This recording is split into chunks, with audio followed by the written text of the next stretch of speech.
In this video, we'll show you how you can hide your WhatsApp message content on your Android phone's lock screen so that you only see the notification but not the message itself.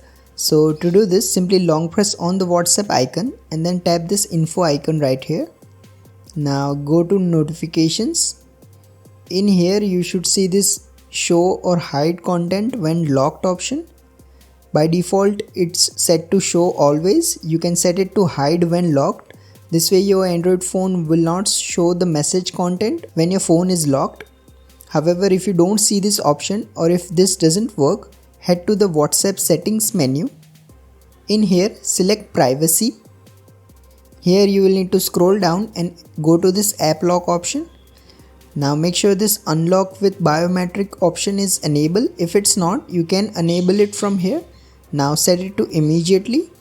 Finally, you will see this option that says show content in notification. Simply turn it off. This way you will still see the WhatsApp notifications but not the actual content. If you find this video useful, please don't forget to like and subscribe to Glitch Guru.